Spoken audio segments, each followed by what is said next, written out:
think that'd be a lovely time to bring this bit about consultation, this little section, to a close and start a new section about Ofsted, because I think that's linked into reining in the powers of the Secretary of State as well.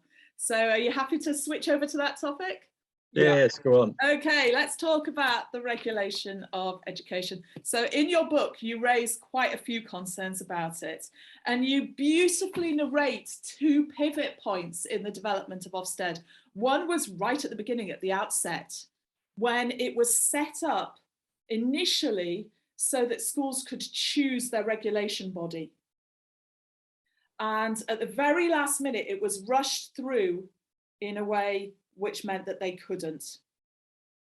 And you picked up on the kerfuffle around that, but I'm not sure you quite pinpointed in the fact that that meant that schools had no control over their regulation. They had no comeback. If a regulator did an awful job, there was nothing set up to allow the schools to effectively challenge that, apart from direct conversations between them and the people who just negatively rated them. And in a lot of cases, the leadership team had collapsed and there was no one left to do that. So there was a fundamental principle of regulation that was violated at the very beginning, which was the regulator needs to be accountable to society. And Ofsted was set up so it was only accountable to itself and to the Secretary of State. Really structurally set up that way. And then you picked up on the second massive brouhaha, which was when it was decided that Ofsted should rate the quality of all sorts of features of education. And once again, that should never have happened. It's really widely understood that good regulation is about defining what's unacceptable and clearly stating that and identifying that where it's going on and giving proportionate responses to the violations that are seen. That is what regulation should be. There was a massive review. All these regulators were set up very quickly. A lot of them were set up in the privatization of the utilities and so on in the 80s and 90s. And in the 2000s, there was a massive review of what regulation was and what good practice was. And that found these two fundamental criteria, as well as several more, but those two are essential. The regulator must be accountable if it's using bad, disproportionately damaging practice. And the quality of what the organizations it's regulating is doing should not be graded because it's known to be hugely damaging. So this was all done in a several-year review led by a guy called Philip Hampton. And off that was built the Legislative and Regulatory Reform Act in 2006, which put all this into law, but didn't obligate the regulators to it immediately. And they were all told to get their house in order, including Ofsted. And by 2019, all private sector and charitable sector regulation was under the Act in amendments to the Act, including Ofsted's work with public and private schools. And it had been clearly told that it needed to use the same practice with state schools and was working in that direction, but they didn't quite get there in time before the government came down in 2010. And then it was flown completely into reverse. And all of a sudden, Ofsted was arriving in schools to force them to be turned into academies and all sorts. And none of them, that should have been possible. Ofsted should have been set up as a coherent regulator. Sorry, I'm ranting and I'm not letting either of you speak. That's not an okay. Well, in our book, the piece on the beginning of Ofsted and why it came about in its current form is a fascinating piece of reading, I think, and it shows the influence of politics in a way that many people don't realise. So, that story, you know, I've never seen it written down. Let's have that as a trailer and encourage people to read the book. Yeah. And then secondly, we do in our book talk about the fact that there is something fundamentally wrong with Ofsted being the organisation that investigates complaints about inspection. And that seems to be totally wrong to us. We think Ofsted has just become its own burden. It doesn't quite know where to go next. It doesn't quite know what to do. And it's become used to acting as an agent of government in the way you suggest about academies, they would argue that they divorce those two processes. They give the school a judgment, and I think the book spells out the problem with grading schools very, very strongly. But they give the schools a judgment, and the minister would argue that based on that judgment, they then make decisions about academisation. Ofsted would not argue that they recommend academisation of schooling. They just simply say a school is not performing effectively. We have, as you know, the chapter on accountability talks about the mess we've got into because of an organisation that was set up to do one job that's gradually evolved into one trying to do whatever is necessary and almost satisfying itself more than satisfying the school system. I think there is a real challenge for Ofsted in looking forward, and we do actually suggest ways in which government could get out of the mess that it's in with its own inspection agency. Tim, do you want to add to that? Yeah, I'd only add to that I think that Rebecca's point is valid in as much as we should have covered the Hampton proposals. Yeah. And I think we would have said that it's understandable that a body that preceded the explosion of regulation, because in a way it came out of HMI, which had a long-standing tradition, and it was HMI that influenced, nowhere near enough, but influenced the establishment of and a method of working of Ofsted.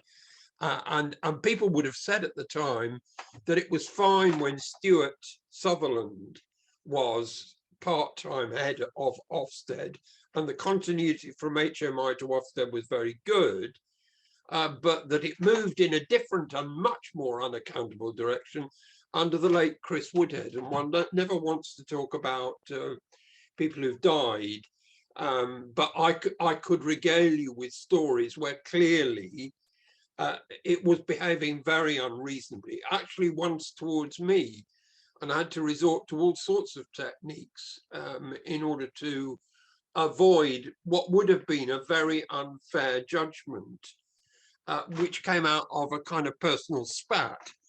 But there is an illustration of the point you're making, which is that that if you're going to have Ofsted, and by the way, all our secretaries of state and ministers agreed that Ofsted should continue, and actually in the main should continue unaltered.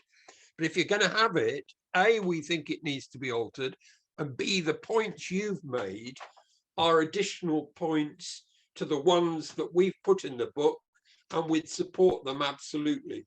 Oh, that's so fabulous. Are you all right if I just talk a little bit more about my personal experience, which makes me so passionate about your program? So the first point was about the grading. And in maths education, we have two traditions. One is the traditional teaching of a pre-written curriculum, with the teacher as sage on the stage and the children following the curriculum, which works really, really well in a lot of settings, especially if the parents understand the curriculum and get tutors in if kids get behind. And then we have the progressive tradition, which is all about low floor, high ceiling lessons, where you don't have to assume that the children are all in the same place when they come into the lesson. You catch them with a context or with pictures and structure, and you have a lesson that they really understand the point of it because it goes very low, but the conversation can go incredibly high. So instead of children moving on one little step each lesson, as they do with the traditional way of teaching, you're sweeping through every lesson or small group of lessons, and children get caught and everything suddenly comes into focus, and children with chaotic backgrounds can make amazing progress. So the progressive style has always flourished most and been of most relevance in the schools with the most challenges. And in the lower sets where children have got many gaps in their backgrounds. And the grading system never understood that at all. It didn't understand what a classroom that was working in really hugely internationally respected ways You know, we used to have an amazing reputation for maths teaching. People came from all over the world, study their PhDs here and look at what we did. And it was this progressive style. The teachers who did it were stunningly good. I was around a lot of them and they were amazing to be around and what they did. But the classes weren't sitting all doing the same thing, watching a teacher, which is what the grading criteria was set up for. Initially, outstanding was set up to try and recognise that. But what we found was that teachers who became inspectors had almost entirely taught in the traditional way because they were the ones who'd had just a normal career path to get to being an inspector, and they didn't get it. So that massive progressive tradition that was so respected globally was just wiped out by the grading criteria. And I was one of the last heads of maths to use it because I was in a school with so many challenges. It was the only way to do it. And I remember Ofsted, we had an HMI because I took on a school in special measures, and we had an HMI who was respected in maths education, but clearly had no clue what I was doing. I mean, that individual just avoided ever talking to me because they were clearly out their depth with what I was doing. And they just said, well, I have to give you a satisfactory grading by that stage. They changed the criteria because it's the only one that fits. You don't tick the boxes for these because it's not what you're doing. And I said, fine. And then they got rid of satisfactory. So all of that grading, it just doesn't work. It wipes out practice where the teacher is in the moment with the children and doing amazing things. But it's just, you can't get reliable inspectors who understand it because you can't see it in short periods of time. But at least now the teacher grading has gone because of all the pressure we managed to put on successfully. That was one thing that we achieved. But still, grading needs to go completely. It just doesn't work.